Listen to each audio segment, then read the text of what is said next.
जय श्री राम, जय राधे श्याम। आज मैं आपको वैशाख महात्म्य का 13वां अध्याय सुनाती हूँ। ब्रह्मा जी कहने लगी कि हे यम, इसमें क्या आश्चर्य की बात है? क्यों दुखी होती हो? सद्गुणों से ईर्ष्या करना मरणांतक होता है। उसके उच्चारण मात्र से ही परम पद की प्राप्ति होती है। फिर राजा के शासन से विष्णु लोक को क्यों न जाए? जिनकी जीवा पर हरि विराजमान है और जो विष्णु भगवान को प्रणाम करते हैं, स्मरण करते हैं और उनके गुणानुवाद गान करते हैं, उनको अश्वमेघ यज्ञ के समान फल मिलता है। संपूर्ण पाप दूर हो जाते हैं।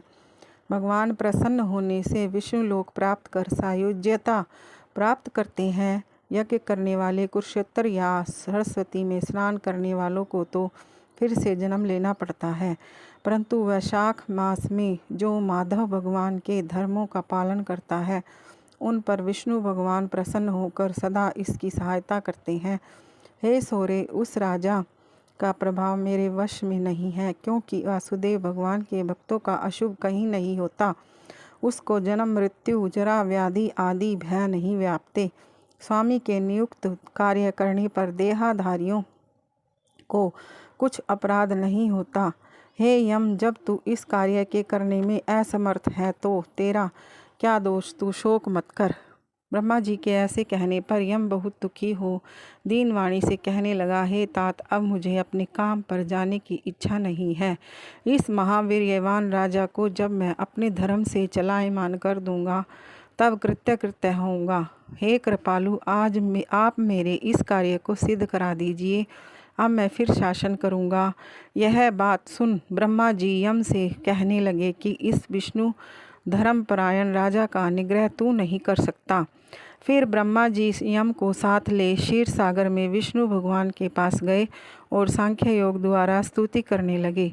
तब विष्णु भगवान प्रकट हुए तो यम और ब्रह्मा ने प्रणाम किया। तत्पश्चात विष्णु भगवान ने आने का कारण पूछा। ब्रह्मा जी बोले, हे श्रेष्ठ, आपके दास राजा के शासन में सब मनुष्य वैशाख धर्मों को करके विष्णु पद को प्राप्त करते चले जा रहे हैं। इसी कारण यमपुरी शून्य हो गई है। इससे अत्यंत दुखी होकर यह राजा से युद्ध करने गया और उसको मारने का दंड उठाया। तब आपके चक्र ने इसे परास्त कर दिया, तो यह दुखी हो मेरे पास आया। हम आपके महान महात्मा भक्तों को दंड देने की सामर्थ्य नहीं रखते हैं। अतएव हे महाविभो, हम आपकी शरण में आए हैं, इसलिए प्रभु उस राजा को दंड देकर आप अपने यम की रक्षा करिए। ब्रह्मा के यह वाक्य सुनकर विष्णु भगवान हंसे और ब्रह्मा जी व यम से बोले, मैं लक्ष्मी तथा प्राण और देह, श्री वत्स कौस्तुभ मणि तथा वैजंती माला, श्वेत द्वीप, बैकुंठ, क्षीर सागर, शेष और गरुड़ का त्याग कर सकता हूँ, परंतु ऐसे भक्तों को का कदापि त्याग नहीं कर सकता जिन्होंने मेरे लिए संपूर्ण भोग त्याग दिए, प्राण छोड़ दिए, मुझ में ही अपनी आत्मा को लगा दिया। उन्हें मैं कैसे छोड़ सकता हूँ? अतएव हे यम, मैं तेरे दुख को दूर करने का उपाय बताता हूँ। उस राजा को मैंने 10 सहस्त्र वर्ष की आयु दी है, उसमें से 8 सहस्त्र बीत चुके हैं। अब 2 सहस्त्र वर्ष की आयु भोग कर वह मेरी सायुज्य भक्ति को प्राप्त हो जाएगा। तब एक वेन नाम का राजा बड़ा दुराचारी होगा। वह सब वेदोक्त धर्मों का लोप कर देगा। तब वैशाख के धर्म भी नष्ट हो जाएंगे। फिर अपने ही पाप से वेन जल जाएगा। तब मैं पृथु का रूप धारण करके पुनः धर्मों की स्थापना करूँगा और वैशाखोक्त प्रख्यात धर्म मनुष्यों से कराऊँगा। इस प्रकार हे यम, तेरे कार्य की सिद्धि हो जाएगी। तू खेद मत कर।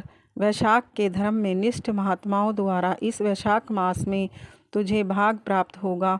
राजा से भी तेरा भाग मिलेगा। तू खेद को छोड़कर पराक्रम प्राप्त होने योग्य बन। जो मनुष्य पृथ्वी में तेरे उद्देश्य से प्रतिदिन स्नान, अर्घ्य, जल, कुंभ, दही, अन्न आदि का दान न करेंगे, उनके किए हुए सब कर्म निष्फल हो जाएंगे। अतएव तू उस राजा के ऊपर क्रोध का त्याग कर दे। वह राजा तेरा भाग देगा, क्योंकि वह मेरा अत्यंत भक्त है। और जो कोई प्राणी तेरा भाग देखकर वैशाख धर्मों में प्रवृत्त हो, उनमें धर्म में तू विधन का मत करना। जो धर्म के पालन करता तुम्हें छोड़ केवल मेरा ही भजन करें, उनको तुम मेरी आज्ञा से अवश्य दंड देना। उस राजा से तुम्हें भाग दिलाने के लिए मैं अभी सुनंद को भेजता हूँ, वह वहाँ जाकर तुम्हें भाग दिलावेगा। तब भगवान ने यम के सामने ही राजा को समझाने के लिए सुनंद को भेज दिया, जो राजा को समझाकर पुनः भगवान के पास आ गया। ऐसा यम को आश्वासन देकर विष्णु भगवान वहीं अंतर्ध्यान हो गए तथा ब्रह्मा भी यम को समझाकर आज्ञा दे चले गए। यम भी कुछ प्रसन्न हो अपनी पुरी को चला गया। फिर सुनंद की आज्ञा पर राजा ने अपने राज्य में सारी प्रजा को प्रतिदिन यम के निमित्त स्नान अर्घ्यादि करने की तथा वैशाख के धर्मों में यम को भाग देने की सूचना करा दी कि अगर जो कोई धर्मराज का भाग नहीं देगा, उसके वैशाख में दिए कर्मों को यमराज स्वयं ले लेंगे।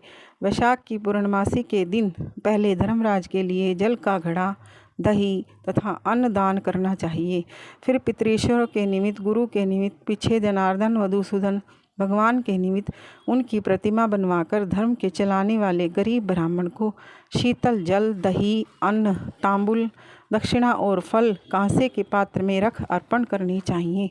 और राजा स्वयं भी ऐसा ही करने लगा।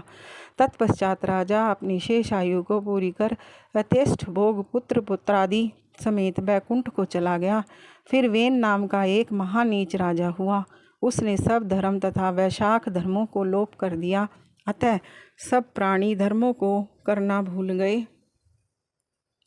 इसी कारण वैशाखोक्त धर्म बहुत प्रसिद्ध नहीं रहा। विष्णु भगवान ने कोई विरले भक्त ही इन धर्मों को जानते हैं। यह वैशाख महात्म्य का 13वां अध्याय समाप्त हुआ। जय श्री राम, जय राधे श्याम।